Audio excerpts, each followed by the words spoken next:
Success is a choice that each person makes, and with that choice, there comes a price. And you have to recognize that as you're going forward in your career. Success requires a level of commitment, a commitment to excellence.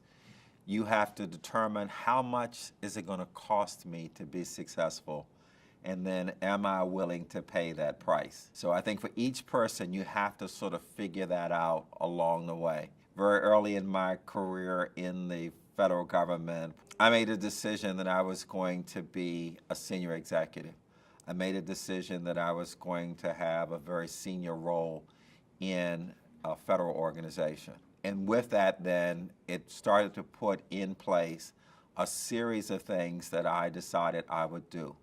I started to watch the senior people in the organization. I wanted to understand how they conducted themselves. I wanted to understand what was really involved. How much time does it really require to make it to the top? What kind of personal commitments do you have to make? And trying to balance family, trying to balance career. I remember reading, and I think it's so very true, the only place where success precedes work is in the dictionary.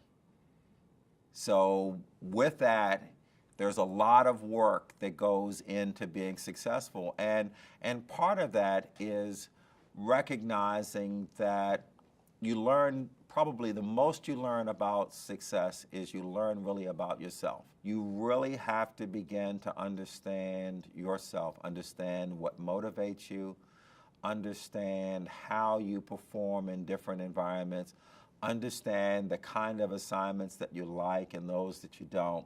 The discipline that comes along with that, learning to be successful and doing your very best in an assignment, even if the assignment is boring and the people you work with may not be the best people. How do you then learn to be that and to be successful in an environment like that? I remember one time when my wife and I were traveling on vacation, she looked at me and said, "You're not even here." And I responded, "Oh, no, she's talking about, I'm here, that." But she was absolutely correct. Some of the assignments that you take, especially the more senior assignments, are essentially 24/7 types of assignments. And you have to be able to manage that because you can't turn them off. So you're thinking about them, and the struggle then becomes, how do I then stay engaged with family? How do I then stay engaged at work? I was very fortunate. I was able to still, as our daughter was growing, still able to do things. She was in the band. I attended most of the band events.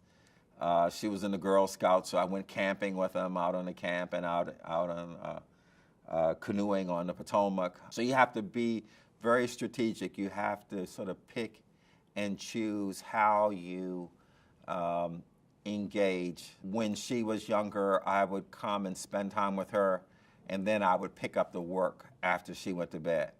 So you have to figure out how to do those kinds of things. And you're always struggling to try to find balance. I mean, I don't think I've ever found balance. I'm 62 years old. I'm still trying to find balance. I'm still trying to figure this out.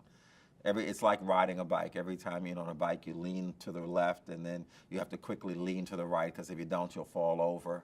So it's that struggle. You get used to it after a while.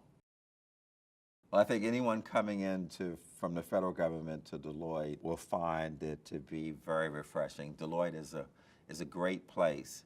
Substantively, it is not substantially different from what I have done in other environments in the federal government.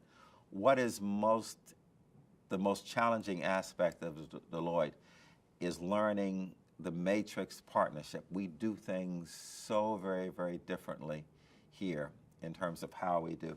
So in terms of creativity, so the positives is because of that, this matrix partnership, there's a lot more opportunity to be creative, a lot more opportunity to be innovative.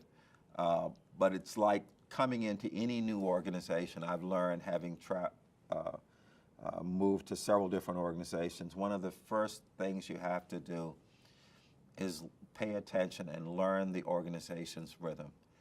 Every organization has its own rhythm, its own way of doing business, its own way of addressing problems and dealing with issues.